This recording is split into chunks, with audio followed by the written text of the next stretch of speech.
Good afternoon, everyone. Welcome to this panel entitled Underwriting Prosperity, How the Insurance Industry Promotes British Entrepreneurship. First of all, well done for making it this far at a conference. See some weary faces. My name's James Vitale. I'm Head of Political Economy at Policy Exchange. And may I introduce you all to this fantastic panel that we've assembled for the occasion. To my right, we have Andrew Griffith, the City Minister. And to his right, we have Graham Trudgill from the British Insurance Brokers Association, who have kindly sponsored this event. And to his right, we have Peter Blanc, who is Head of Mergers and Acquisitions at the Howden Group Holdings. And to my left, I have Tracy Blackwell, who is Chief Executive Officer and Director of the Pensions Insurance Corporation. You're all very welcome. The UK insurance industry is one of the most important and innovative in the world, with UK general insurance brokers placing £85 billion of gross written premium. To borrow a terminology or a phrase that seems to be doing the rounds this conference, it's sort of an arterial sector too. And I think what people mean by that when they use that phrase is that it's a sector with the spillover effects for getting policy right here have such an effect across the economy.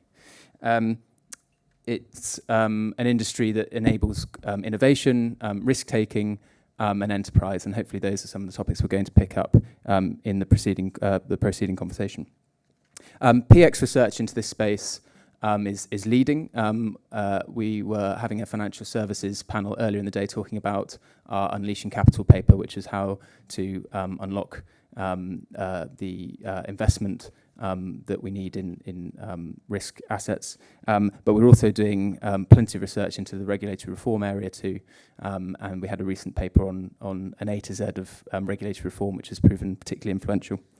So the way we're going to proceed, what I'm going to do is I'm going to let each of the panelists speak for about 5 minutes on the topic.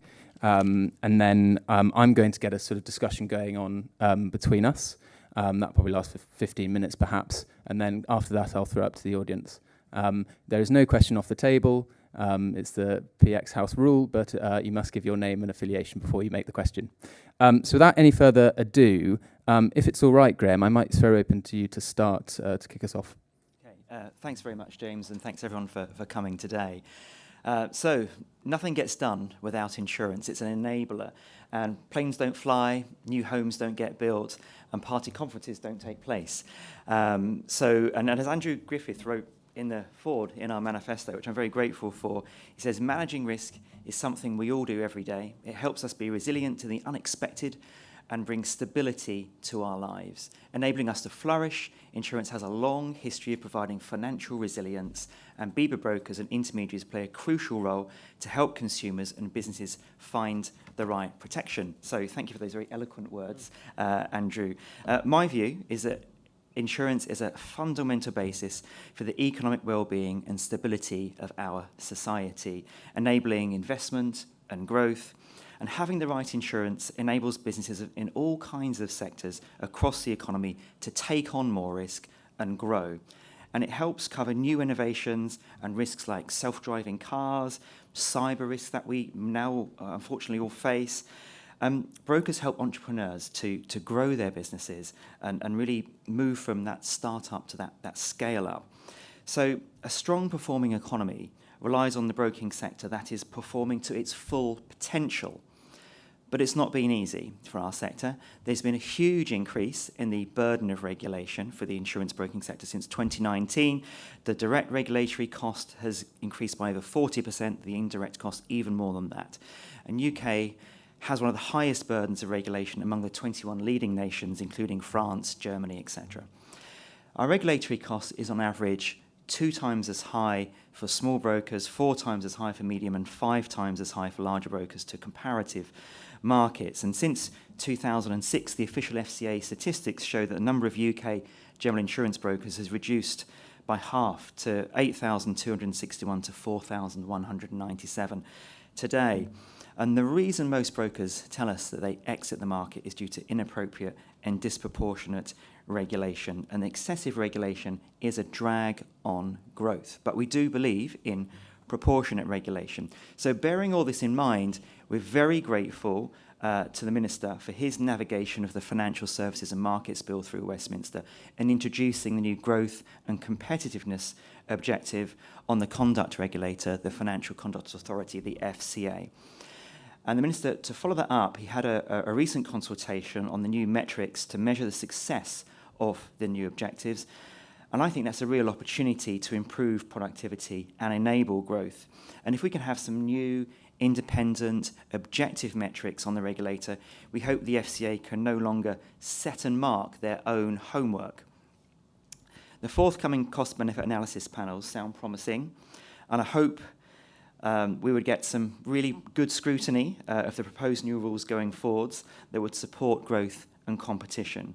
Because currently, 1 in 4 staff in a small broker is full-time on compliance with regulation, and 60% of our 2,000 members have less than 10 staff.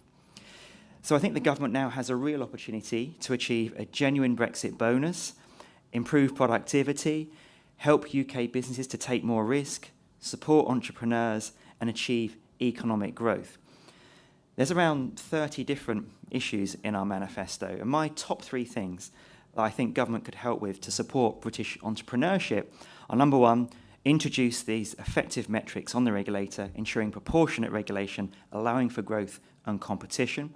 Secondly, review the high levels of insurance premium tax on business and consumers. There's been an 11% increase in IPT earnings in the last year. It's now £7.3 billion, so a significant amount of money coming in.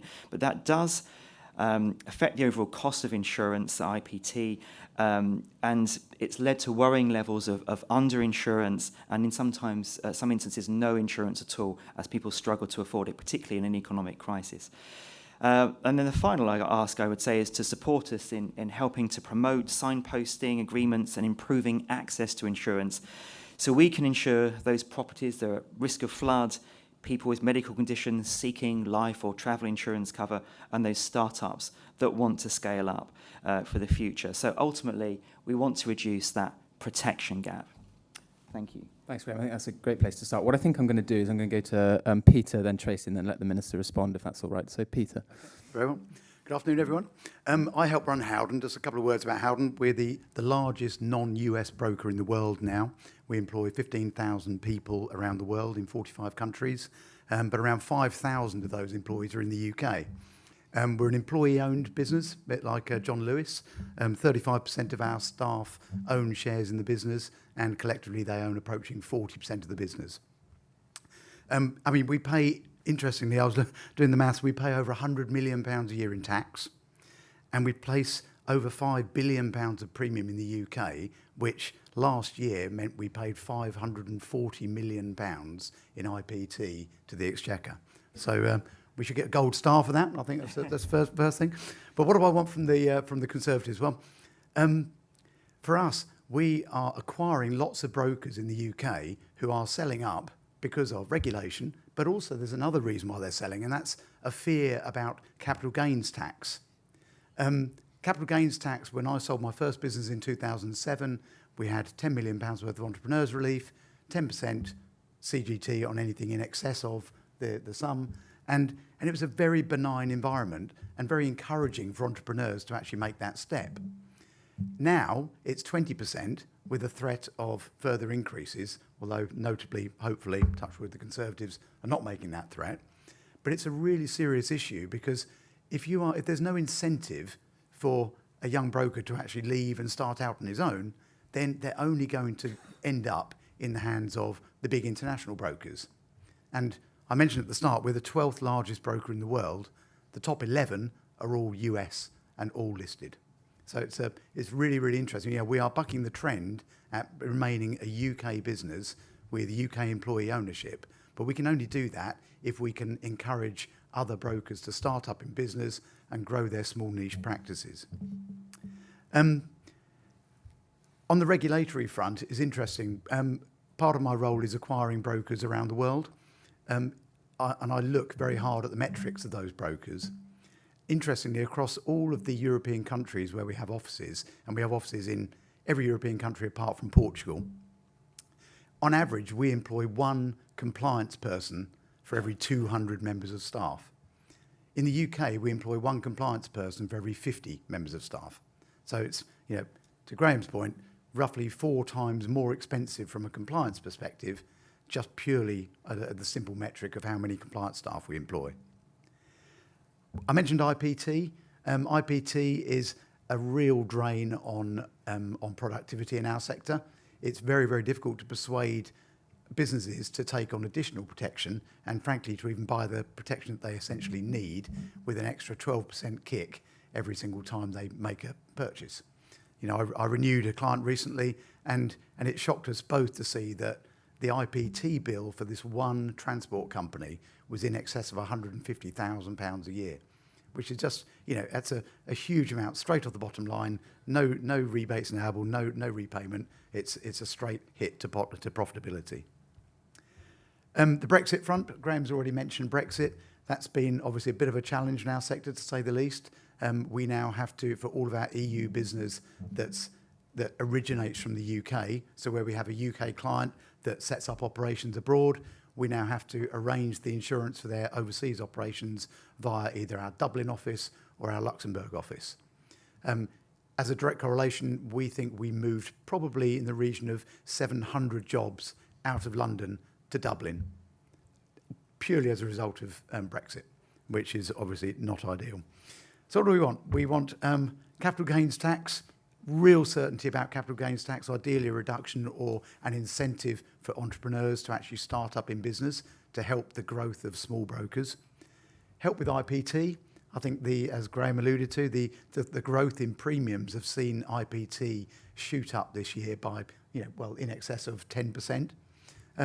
So actually the rate of IPT could easily be reduced slightly with no notable impact to the exchequer. And the last thing I was going to mention was apprenticeship levy.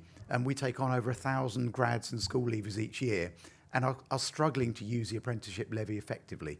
It's just not really fit for purpose and just need to rethink. So if you can do all that for us, Andrew, we'll be eternally grateful. Super. I'm looking forward to seeing whether you can draw the Minister on tax reform over the course of this event too. That should be fun. Tracy. Great. Andrew will be happy to know I don't think I'm actually asking for anything, which is good news.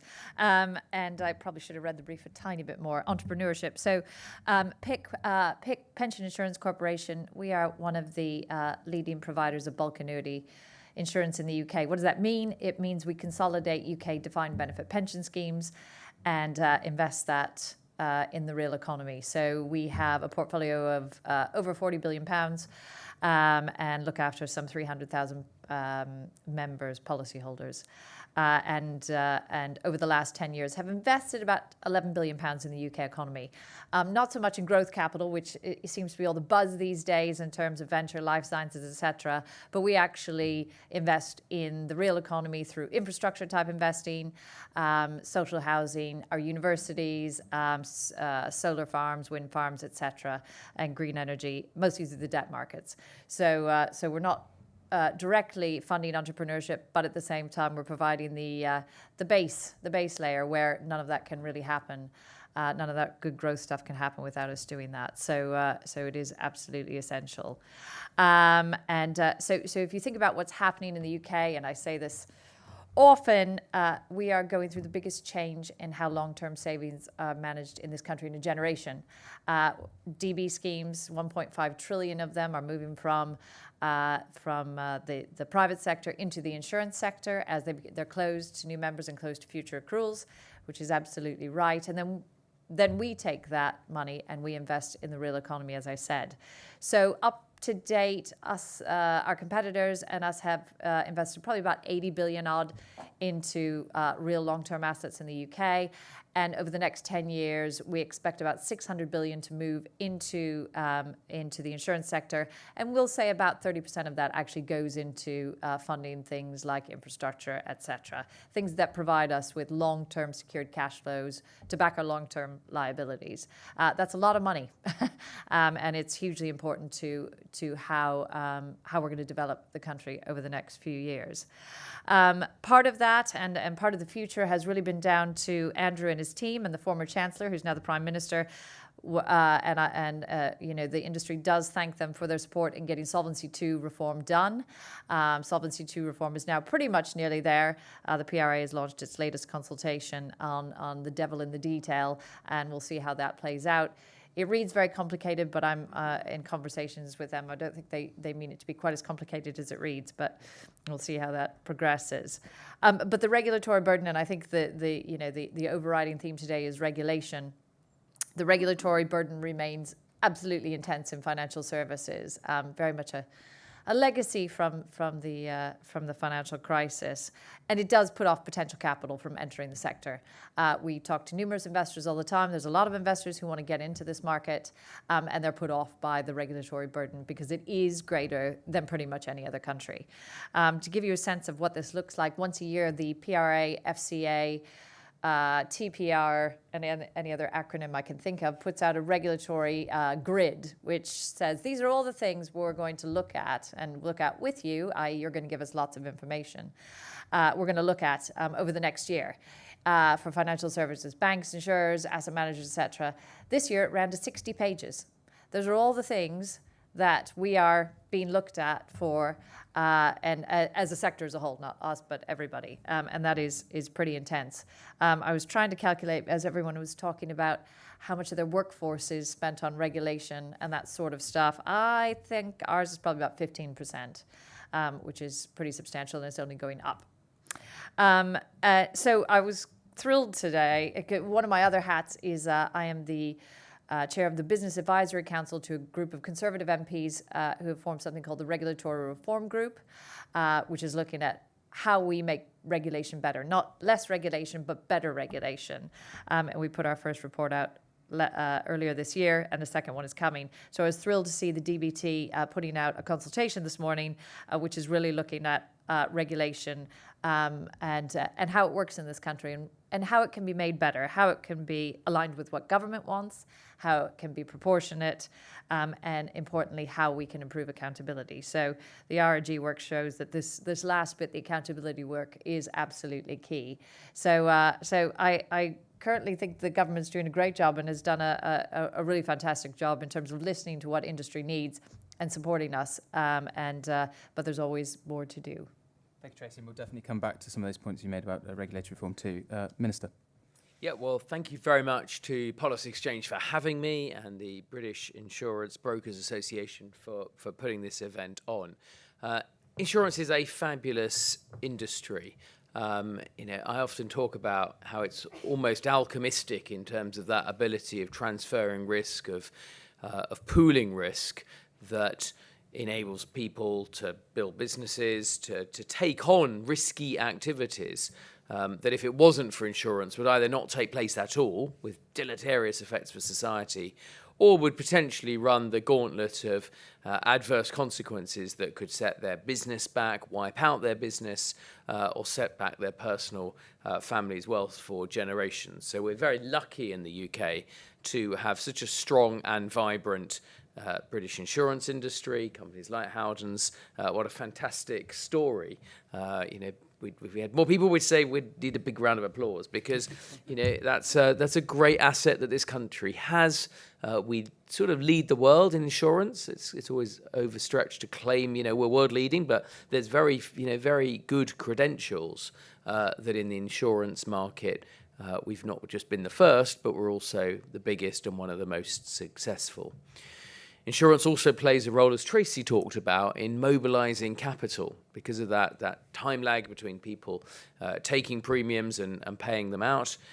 They sit on a huge amount of capital that we can put to productive uses. And that's been this, not exactly prime time topic of Solvency II, but that we have debated and formed policy and now legislated for to unleash conservatively 100 billion of capital into more productive uses that will be good for the economy and good for ultimately policyholders or beneficiaries of that capital.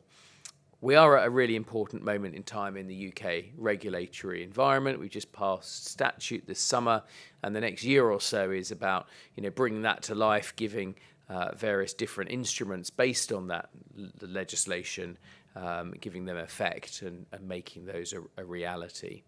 And I just say, finally, a big part of that is the culture change that we seek in that regulatory world.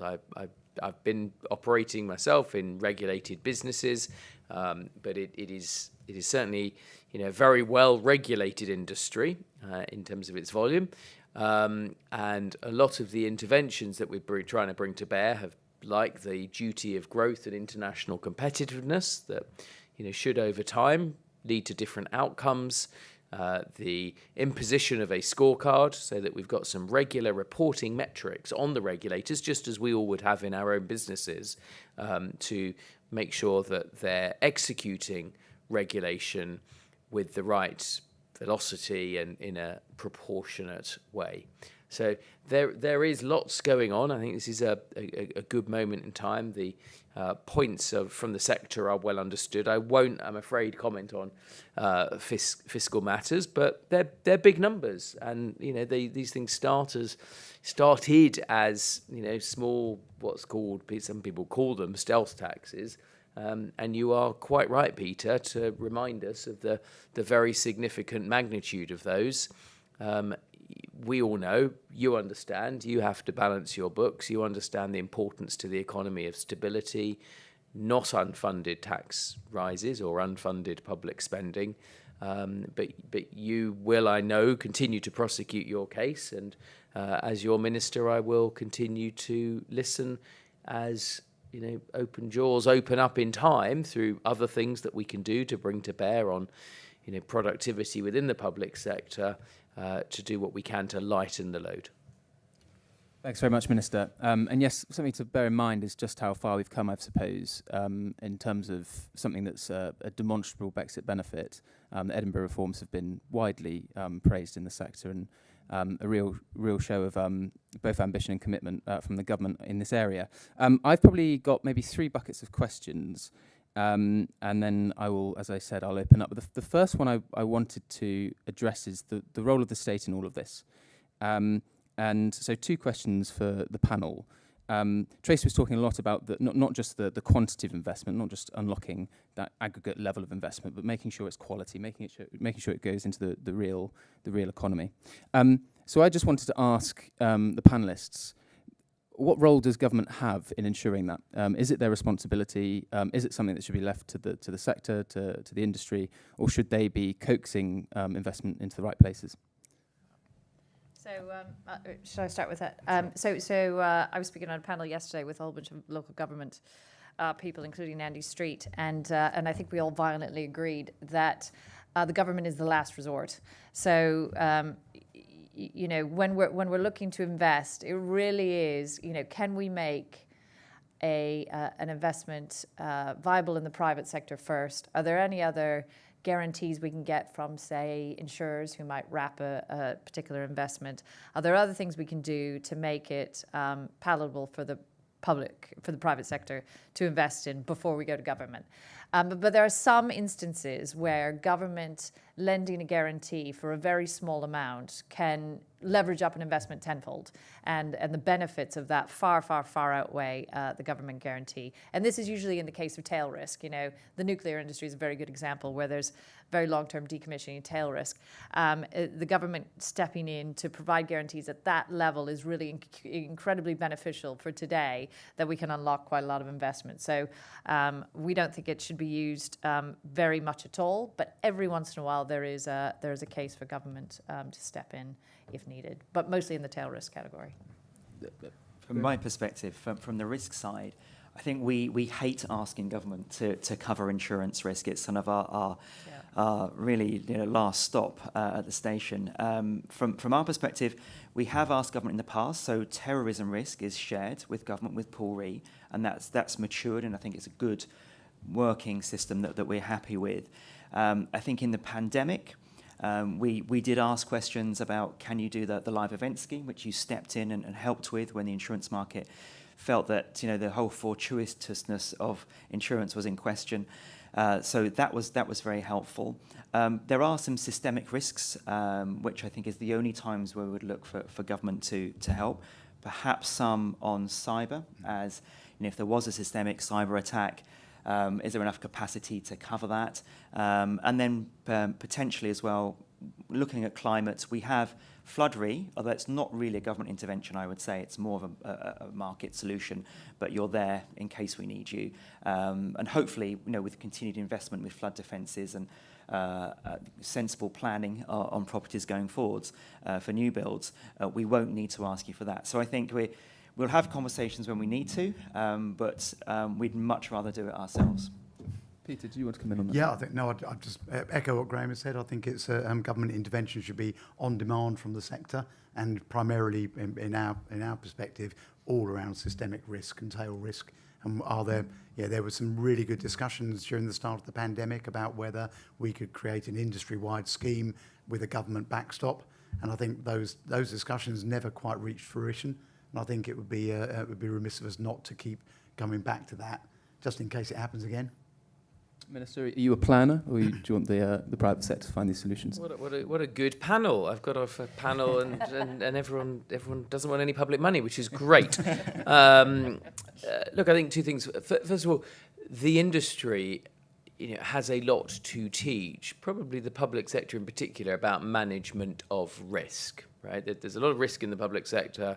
If you just look at if you looked at cyber, you'd have to, if you just looked objectively, I try and stay in my lane as much as possible, but if you looked at some of the cyber attacks on the NHS, I think it's right that a lot of these were really quite basic and were just could have been, take this with the right positive disclaimers and all of that, but they were the sort of thing that had you had really good risk management processes, and sometimes the benefit of an insurance policy or an insurance premium is it's surfacing where there is risk. If the premium's high, it's a sort of market signal that this is not an area where others have got confidence in your risk processes. So there's a lot of value add. I hated as a finance director paying my insurance premium, but I quite liked the fact that it did the discipline of having a risk register and everyone had a risk, an owner of those risks and a mitigation plan. So I just think there's a big sort of productivity piece actually in that. And to Tracy's point about mobilising capital, whether this panel demands it or not, all the other ones I've done have, we've got some big interventions like the UK Infrastructure Bank, where the government is a risk partner. And in that, we've worked recently to expand the range of products. They will now put in place things like inflation linked guarantees, long-term guarantees, first loss, first risk, pure equity, as well as the more conventional pari passu secured lending. So government's very happy to be a good risk partner. My hope is in time that actually the value of something like the UK Infrastructure Bank is as much about helping navigate where there are opportunities. Because again, if you're capital looking to deploy, it's quite useful to have a one-stop shop that happens to know where all of the opportunities are. So I'd hope that in many ways they're as useful in that capacity as they are in actually putting taxpayers' money to work, because ideally, if we can identify and price risk, then that's something the private sector, by and large, will be happy to take responsibility for.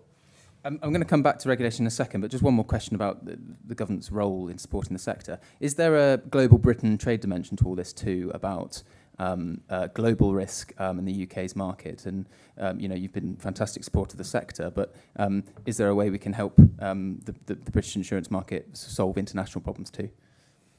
Look, there's certainly an element of exporting our know-how, our people, allowing firms to expand internationally, and a big part of how do you make regulation better and more proportionate.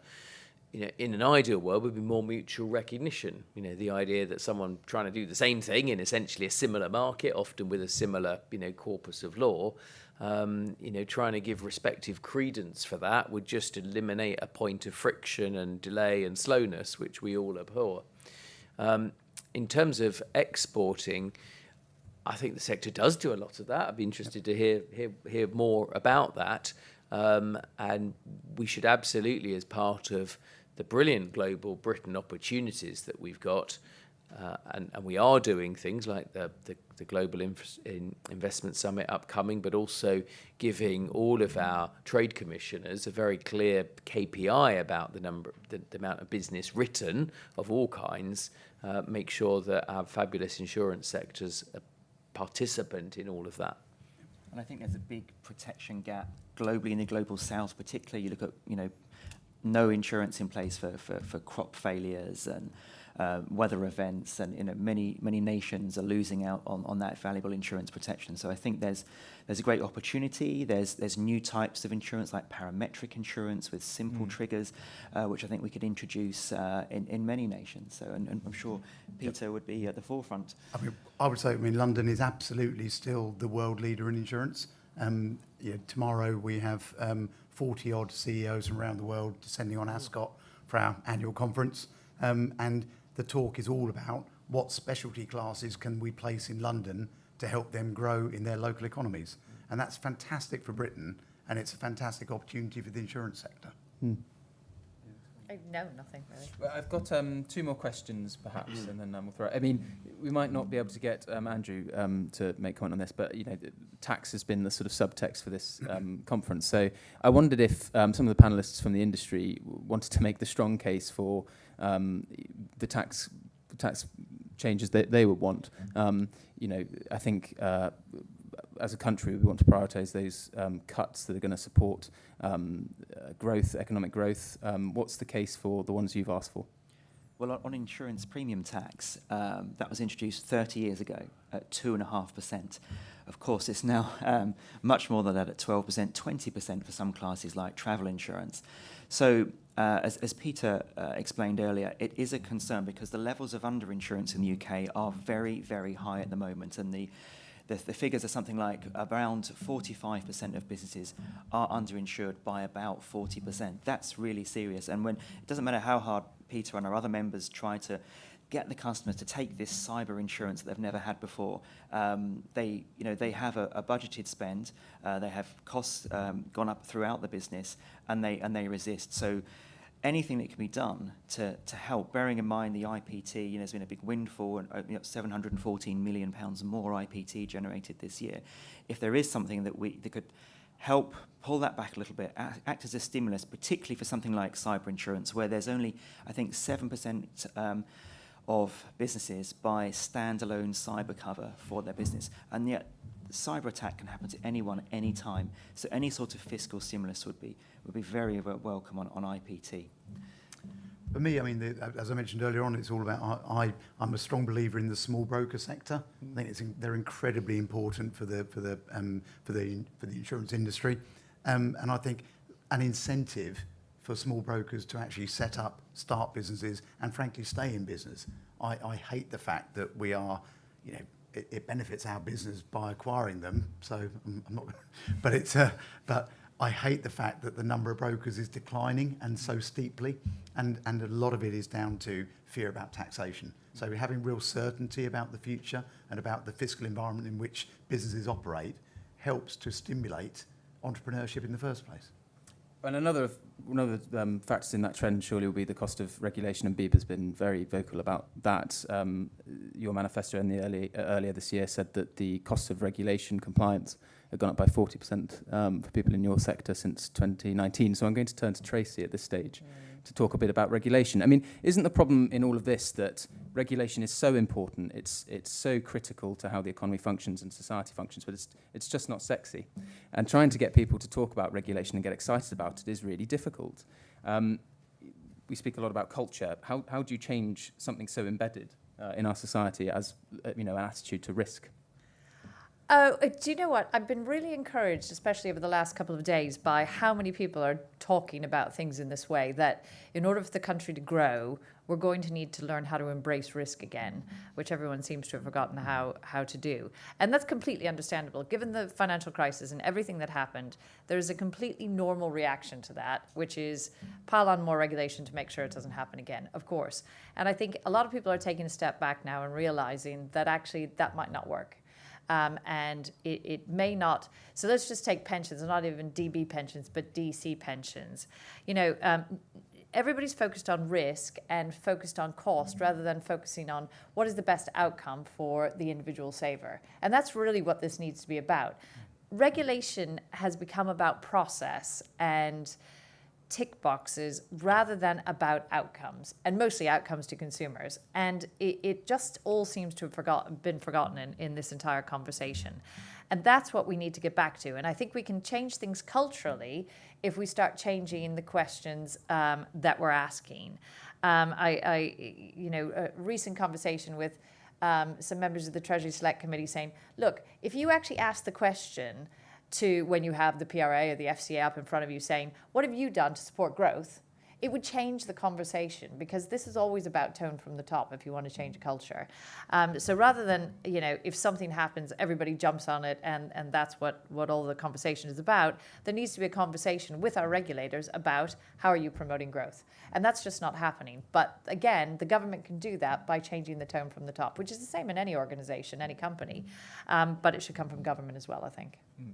Andrew, the growth duty has been extended to a number of regulators. I know they're consulting on doing it in others too. But for your sector, is it moving the dial?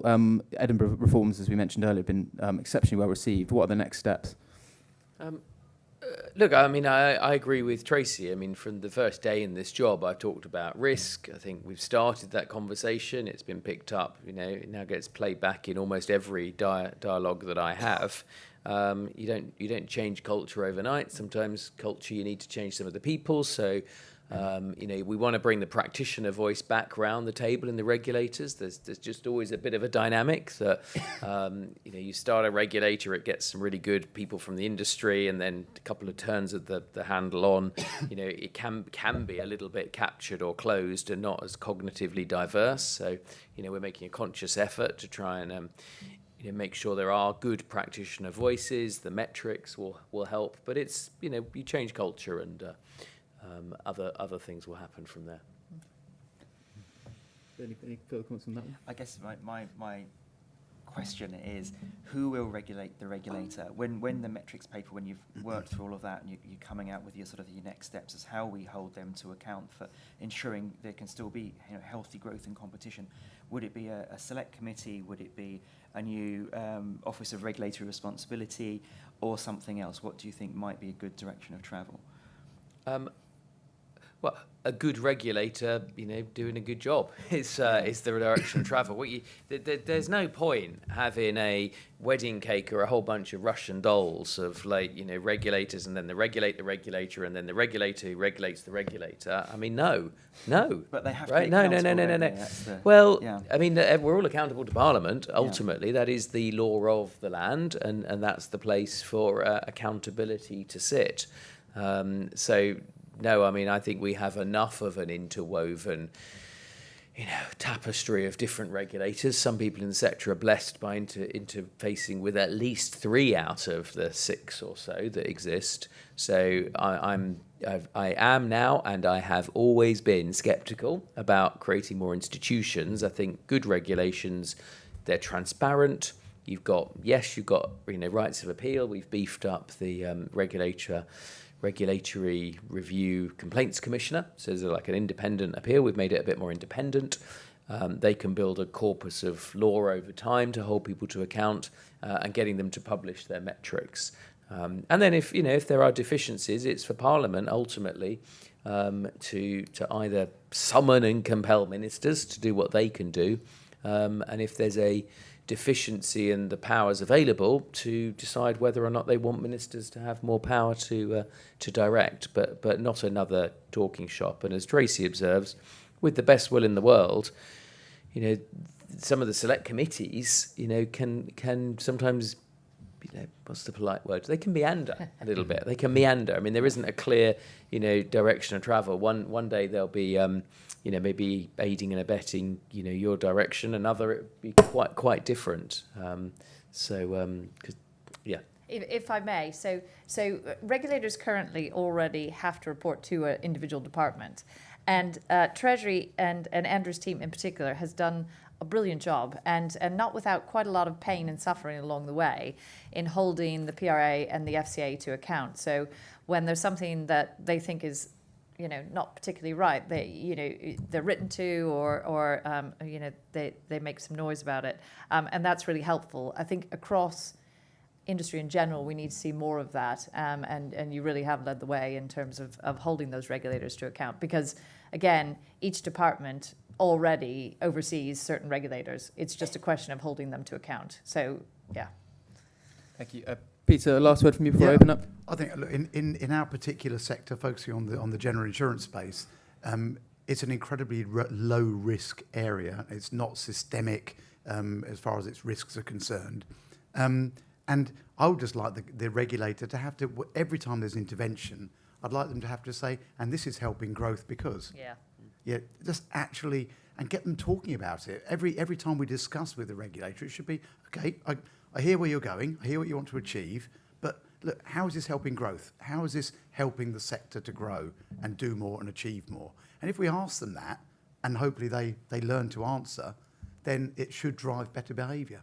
One of the things I'm struck by is that in other international macroprudential regulators, they seem to get this balance slightly better. I think it's the Canadian one explicitly says in its mandate that you cannot eliminate risk. We can't create a zero risk environment, and that we have to trade off between these competing imperatives, which is, I suppose, I thought, interesting way of explicating the purpose of a regulator. There's also there's been this drift towards principles-based regulation, which I completely understand, but it has resulted in some strange situations where the regulator would say, okay, we've noticed this in your sector, we want you to do something about it to improve customer outcomes.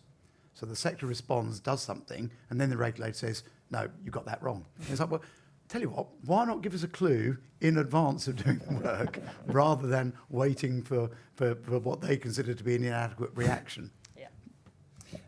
So at that stage, I'm going to go to the audience and see if there's any questions. We've got a couple, so I'm just going to go to the very front here first, if that's okay.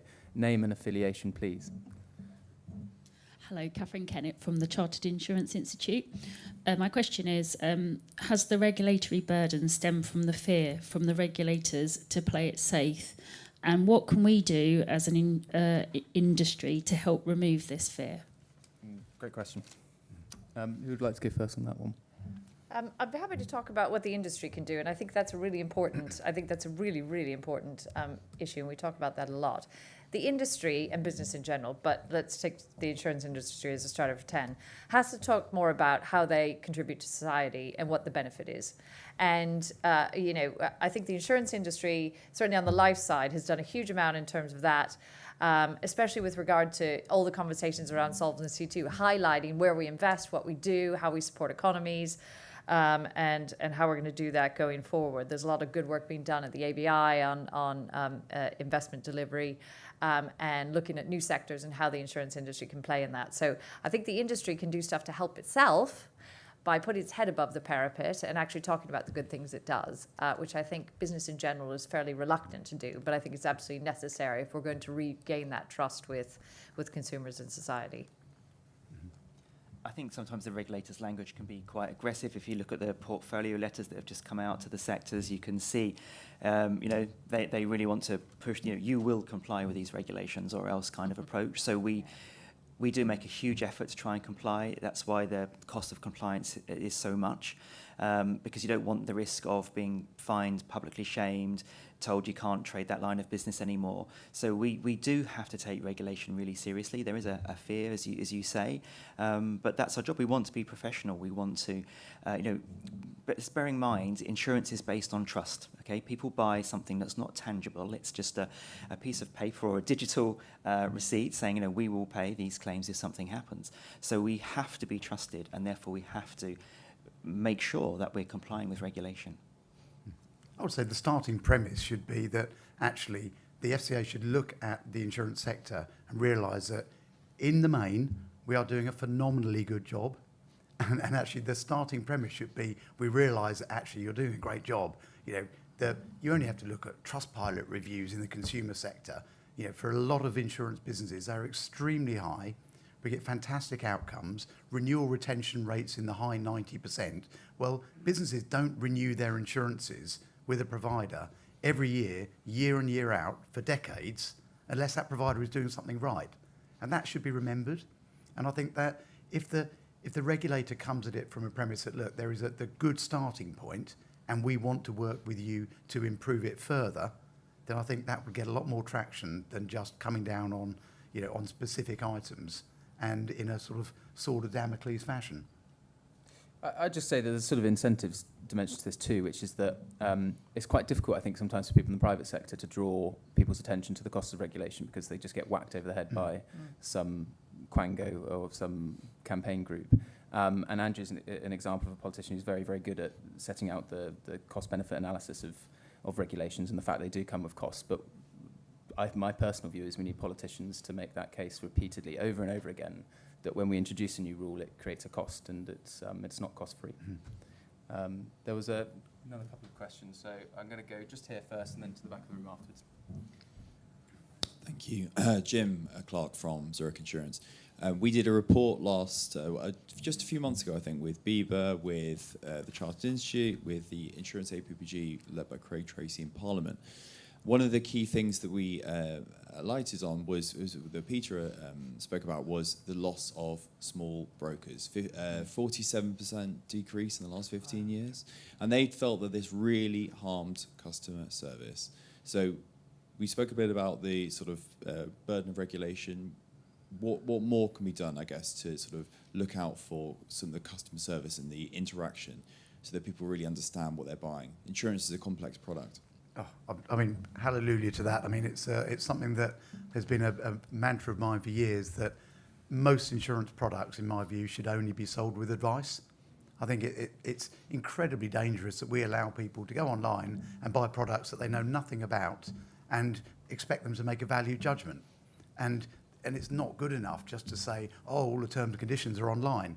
Well, every one of us in this room will have purchased something online in the last 48 hours. How many of you have read the terms and conditions of that purchase? The answer is nobody, and the way people do anything is the way they do everything generally. So people buy insurance products unadvised, and the outcomes are understandably really poor. And when you look at the complaints ratios for direct insurance sold online are dramatically higher than they are for small brokers. So, I mean, I'd favour the government actually saying, well, frankly, insurance products should be sold with advice unless they are absolutely microscopic in nature and understood by everybody. And I think another thing we could do is to really help those brokers of the future, the startups, the entrepreneurs who want to start a broker. There's quite a barrier. It's quite expensive. And I think one thing that the regulator and government could help with is the time taken to give those authorizations. It can take many, many months to go through. And then the regulator can go back to the firm and say, oh, we've just got one question for you. And that sort of resets the clock. And then you have to wait months again for it to go through. So I think something better to help startups to get through this regulatory jungle and and get them out there doing business. Minister, just a quick one, slightly zooming out slightly. Is there a trade-off from your perspective between consolidation and the support for smaller brokers and SMEs more generally? I find across a number of sectors, in housing including, it's funny how what's in the interest of small businesses and what's in the interest of larger ones are actually quite similar. They both want to compliance costs to come down. I'm a massive fan of sectors having a varied range of provision, and I'm very, very conscious that it is the small businesses that feel the regulatory burden disproportionately. If you get a questionnaire from a regulator, if you're a big firm, it's the same questionnaire. You go and flick it off to your compliance officer or your general counsel. I don't mean to be dismissive of that, but if you're a small business owner, that's your Sunday gone, and you may not have all of the the technology, the wherewithal, the data to hand to complete that properly. So it's one of the absolute foreseeably unintended consequences of regulation. We see it very, very graphically in the availability of investment advice, where a tale of poor practice IFAs led to regulation that means virtually nobody on ordinary means can actually afford to access advice because so many people exited the market. There is a role for industry itself to play and be less tolerant of the sort of sharp practices that often industry know are there, because it's always the good guys that cop it afterwards. The bad actors come in, give everyone a bad reputation and then leave, and then the good guys are sitting there for 20 years with some unnecessary regulations. So I'm a massive fan of sort of self-regulation of industries, policing themselves, much better than inviting the state in to regulate you. But the impact of regulation on small businesses is well understood. The lady at the back had her hand up, so. Alicia from Aon. I think I think all the panelists have touched on this a little bit, but the tension between protecting consumers at all costs and promoting competitiveness and economic growth. What 2 or 3 things do you think the regulator and government can do to help better balance perhaps that tension? Understood, I know Tracy was talking about the economic crisis back in 2008, which led to an increased focus around regulation, and rightly so. But equally, you can look at the need for risk-taking, particularly when you're trying to promote economic growth at a time such as now. Do you think we have that balance right within the regulator and in government and our sort of cultural outlook? And how can we better... how can we create a better balance there? Okay. Can I give a quick answer to that? 2008 was a long time ago, 15 years, right? The world society has changed. New nations have come up and joined the G20 and the D10. Some things have gone backwards. Technology is radically different. We're much more digitally native. So, I mean, in a way, it would just be preposterous to say that, regulation formed, on the rebound from 2008, which, wasn't as profound across every sector, would still be right for today. So I don't think that's right. The unifying theme of all of our reforms, Edinburgh Mansion House, the prosaic work that we're doing with the Financial Markets Act, is to get that balance in a better place. Still a balance, not at the extremities, but that's what the work we're trying to do is, because of the need to do that for our economies to grow, but also the need to do that to mobilise capital for all of the really big, hard challenges we've got to do. Ageing societies, transitions to clean carbon economies. How do you get Western economies that are quite highly levered to grow their way back into prosperity? All of those things need our markets to work well, and that's the day job. That's what we're trying to do. I know the Minister needs to go, so could I just ask the panellists for closing remarks and maybe things that could be done just to finish off in the next 12 months before the next election? Tone from the top and improving accountability of regulators, which is answer to that question, but yeah. Okay. Go ahead. I think the Minister's done a fantastic job bringing the Financial Services Markets Act forward, so I'm very grateful for that. And I think this is that next step about just keeping on top of those metrics that, if a bit of really bad regulation comes out, there's ability to do something about that, maybe revoke it, modify it. So the metrics for us are the key thing, and we're looking forward to that. Peter. I'm with Tracy on the tone from the top. I think that's the crucial bit. If the FCA could really work with us as a sector to get better outcomes, then that's the holy grail that we're all after. I do think we're fundamentally all after the same thing. It's methodology and how you go about it. Quite. Well, can I just thank, firstly, Biba for helping to put this panel on, and also our excellent panellists. Thank you, Andrew, for joining us once again today to talk about similar subjects. Can we all say thank you to our panellists?